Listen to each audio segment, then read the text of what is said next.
Let's dive into the discussions shaping the nation. Thanks, that's Kim Corla. One of the first protests I ever went on was to demand the introduction of a minimum wage. At that stage, there was no minimum wage. Bosses could pay what they liked. But that campaign won, and 25 years ago, a national minimum wage was introduced. Scandalously, the minimum wage included provision for legal discrimination against young workers, and that inequality continues to this day. Around 15,000 young people in this country are legally paid less than the minimum wage. We have a national minimum wage of $13.50 an hour, less than the living wage, a wage which makes possible a minimum livable standard of living, and the road to that living wage is getting longer under this government. But bosses are allowed to pay 19-year-olds 10% less than that inadequate wage. 18-year-olds can get 20% less, and 17-year-olds and younger can be paid 30% below the minimum wage, an insulting $9.45 an hour. When they go to pay for groceries, they don't get 30% off the bill. If a 19-year-old is renting, they can't take 10% off the rent. They don't get a young person's discount on petrol. It is blatant discrimination for young workers doing the same work as their colleagues. In the Oireachtas committee, employers group ISME claimed that they are in loco parentis over young workers who, quote, may favour gratification before learning how to budget. Bosses are actually doing young workers a favour by underpaying them, otherwise they might waste the money on sweets. ISME also revealed the real reason that they want to keep sub-minimum wages. They said if young workers get the full minimum wage, this will have a spillover impact on other workers' pay demands. In other words, it's about wage suppression for all workers.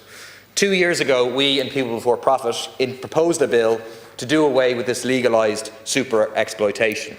It passed second stage, but with a timed amendment from the government to delay it by a year. The excuse for the delay was that the Low Pay Commission was due to report on these sub-minimum wage rates. Well, the Low Pay Commission did report last March, and it recommended that sub-minimum wages should be abolished. Were they then abolished? No. The can was kicked down the road again with an economic impact assessment.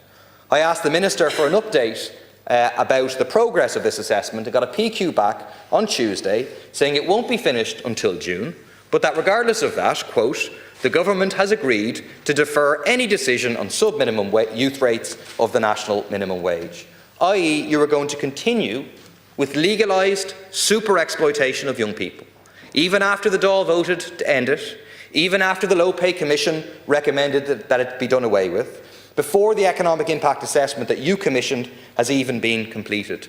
Tánaiste, on May Day, on International Workers' Day, will you please reverse course on your anti-worker agenda? Will you commit to equal pay for young workers?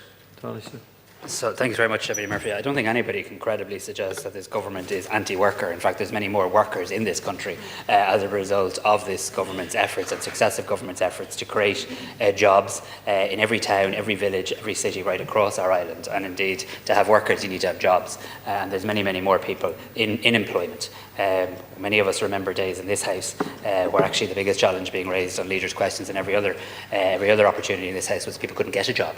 In Ireland, very high unemployment rates, and we've worked extremely hard to get to a much better place, to get to a place of effective full employment, and that's something we should never, ever, ever take for granted. It's something we can't be complacent about, and we have to work day in and day out to make sure that businesses remain viable, and that many of the businesses, I certainly thought, I don't know whether you were directly quoting people here, but language about sweeties and all that sort of stuff is just utterly offensive to young people in our country who work bloody hard and play a very good role in so many parts of our economy. But I also know that many of the businesses that they disproportionately work in, often part-time, often during college and the likes, are businesses that are really to the pin of their collar in relation to trying to keep the doors open.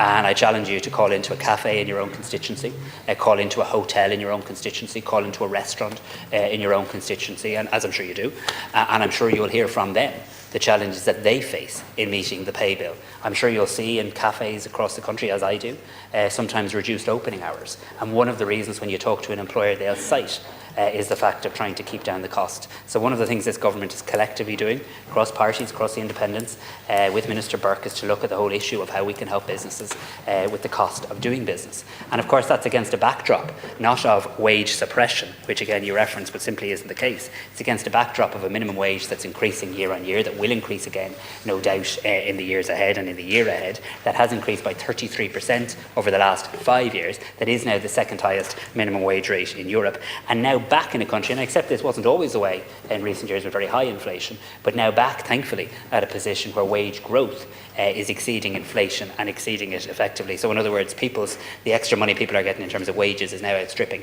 any increases in the cost of living as well. So it's wrong to say the Dáil voted for this. The Dáil allowed a timed amendment for a bill to progress at second stage. So to people who follow these things, that's not the same as saying the Dáil passed a law in relation to this. There's no suppression of a decision in relation to that. The Minister has outlined the process he's taking, but he's also outlined very honestly, as he should be, that he is also trying to get a balance right here. A balance right to make sure that young people across Ireland have access to employment, to make sure that the companies and the businesses that they're working in can keep their own doors open. And of course we'll continue to keep these things under review. And there's many ways we're helping young people with their own cost of living, with their education opportunities, with the reduction in college fees and the likes, and we want to obviously continue on that positive trajectory. Mr. Murphy. Thanks. Taoiseach, I don't think it's credible to suggest that this government is anything other than anti-worker. Look at your actions in just the past few weeks. The delay of a promised extension of sick leave. I remember debating the sick leave legislation here. I remember us saying the extension of time should be in the legislation, and the government saying, no, we don't need to write it in, but don't worry, we will extend it. A government that is delaying the introduction of a promised living wage. And now a government that is standing over a situation of legalised super exploitation of young people. Taoiseach, you're saying it's okay for people, workers under 20, doing the same work as colleagues beside them, to be paid less than the minimum wage. I have no problem going into cafes, restaurants, shops in my constituency and saying, no, it's not okay to pay people less than the minimum wage. Surely the government should be in a position to do that. And I would say that the justification that you're giving for why you're going to continue with this super exploitation of young people, and I ask how long is this delay going to be, is not legitimate. It is, the Low Pay Commission looked at it and said it would not stand up. It does not amount to a legitimate aim and would therefore not be legal under the EU Directive on Adequate Minimum Wages. That the sub-minimum that if you have exceptions, they need to be in pursuit of a legitimate aim, and that pursuance of cost savings for employers does not count as that, whereas that's clearly the agenda you're setting out. So it's not that anybody's breaching the minimum wage. It's that we have a tiered system of minimum wage in this country, and you and I have different views on that. But people are following the minimum wage. It's just tiered and applies differently to different people at different age brackets, and that's the system that we have had in place. And after you go into that cafe owner, and after you say that to them and outline your view, and then you walk off home and go back to doing your job as a TD, they're the one left having to pay the bill. They're the one left having to go, how am I going to keep the doors open? How am I going to continue? How am I going to continue? And we support young people in so many ways. There wasn't, and I've heard this, I found myself having to shout at the radio the other day about broken promises in relation to statutory sick pay. Read the Fine Gael manifesto. We were very clear in the election in relation to 5 days of statutory sick pay. It's there in black and white. We made it clear to people there wasn't a statutory sick pay scheme in this country 2 years ago. There is now. There will be auto-enrolment in terms of pension provisions from next January thanks to the work of this government. We are moving towards a living wage. We have the second highest minimum wage in Europe. It's risen by more than 33% over the last 5 years. We're reducing childcare. We've taken measures in relation to hot school meals, school books, reducing college fees, and we've crucially done something really important, created jobs, providing people with employment right across the length and breadth of this country, and that should never be taken for granted. Like, share, and subscribe, and let us know your thoughts in the comments. We'd love to hear from you.